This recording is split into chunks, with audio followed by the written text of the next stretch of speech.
Welcome to the League of Legends Champion Spotlight, featuring Teemo, the Swift Scout. Teemo is a ranged champion with a number of builds, including mage, as well as physical or magical DPS.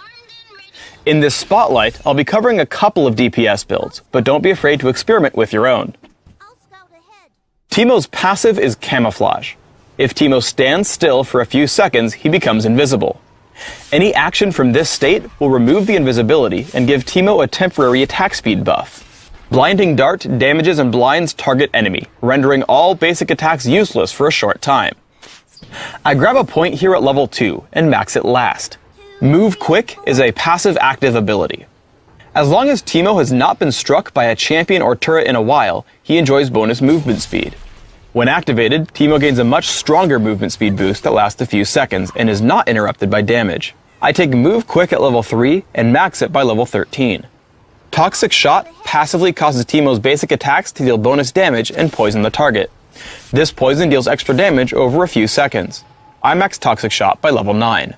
Teemo's ultimate is Noxious Trap, which places an invisible poisonous mushroom on the ground. Enemies who step over the mushroom cause it to explode, damaging and slowing surrounding enemies for a few seconds.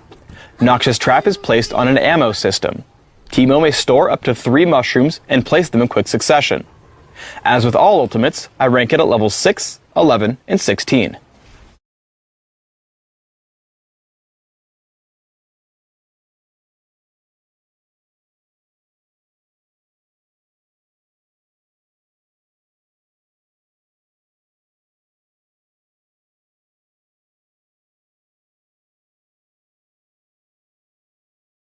Your very early laning should focus on harassing your opponent while last hitting. Always try to land a basic attack into Blinding Dart to whittle down your opponent. As Lee Sin comes into gank, I see he heads toward the bottom of the brush, so I head towards the top to cut off Akali's escape. As he runs, I hit a basic attack and Blinding Dart, then follow Lee Sin to the turret. Because I follow in, he jumps to me with Safeguard and lives with First Blood. As Akali returns to lane, I use the same playstyle. Each time she closes to attack, I tag her with Toxic Shot and Blinding Dart. Once she lays Twilight Shroud, I know she wants to attack me, so I stop her from triggering Mark of the Assassin with Blinding Dart. Every time she breaks out, I hit her with Toxic Shot again. I then stay out of range until her Shroud is about to end. I push in, taking her down with basic attacks and Blinding Dart. After Akali reaches level 6, she jumps me in lane. Blinding Dart prevents her from triggering Mark of the Assassin, and I immediately place a Noxious Trap and hide behind it to keep Akali away. As she runs, I chase into the brush, immediately dropping another Noxious Trap and tagging her with Blinding Dart. I keep attacking her and exhaust once the blind runs out, ensuring she can't deal enough damage as she dies to my poisons. Here I'm fighting Talon and Heimerdinger at top lane.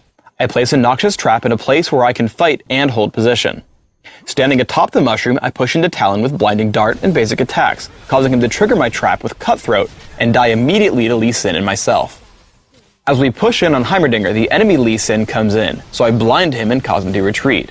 I take down Lee Sin with basic attacks and Blinding Dart, but unfortunately get jumped by Akali in the aftermath. With Madrid's Bloodrazor, Teemo is an exceptional Baron threat.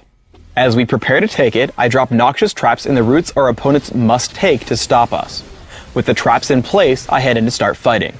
All I have to do here is keep attacking and watch 2 things: the movement of my enemies in the minimap, and green bubbles that Baron Nashor occasionally spawns underneath his attackers.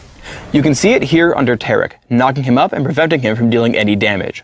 Always make sure to dodge these attacks. Teemo is also an exceptional anti-assassin champion.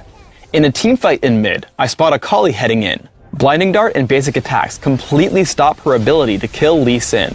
If it weren't for Soraka's wish, she'd have died to my Noxious Trap on the way out. Immediately after, I tag Talon with Exhaust, also stopping him from hurting my team until he flashes away to the low health Evelynn.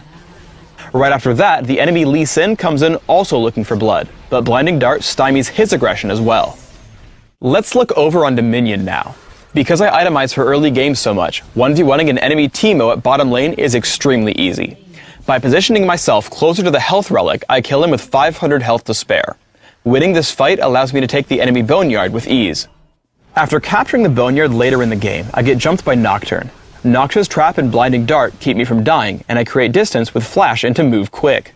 He keeps chasing me to my capture point, so I hide behind 2 Noxious Traps and tag him with Blinding Dart. He falls, and I make a run for the health relic, buying time until my team shows up to hold control of the point. Teemo's extreme mobility can also be used to save teammates. Here I respawn and see a Rakali about to be caught by Rammus's Powerball. I rush in with Move Quick and save the day, also killing Rammus and the enemy Teemo before the match ends. For runes, I take Armor Penetration Marks, Health per Level Seals, Flat Magic Resist Glyphs, and Flat Health Quintessences. This setup is aimed at giving me a lot of power early, and turning into a very durable champion late game. My masteries are 9-21-0, taking Magic Penetration in offense and heading all the way down the defense tree, taking everything but dodge. I take Exhaust and Flash for summoner spells, mastering the former in the offense tree. I max Toxic Shot right away, adding a point in Blinding Dart at level 2 and leaving it there. After Toxic Shot, I max Move Quick before taking more points into Blinding Dart. Maxing Toxic Shot gives me the most consistent damage output, while the 1 point in Blinding Dart still gives me enough blind to force enemies away from me. In Classic, I open with a Doran's Blade, adding more throughout the laning phase. I typically take Mercury Treads and work up to Madrid's Blood Razor as my first major damage item. I then add Frozen Mallet, Malady, Wit's End, and Atma's Impaler to flesh out my build, giving me a lot of durability and great damage output. In Dominion, I open with a Prospector's Blade and Boots of Speed. I upgrade immediately to Mercury Treads and work on Sanguine Blade. I build for Kiting with Phantom Dancer and Frozen Mallet, finally adding Last Whisper and another Phantom Dancer to round out my build.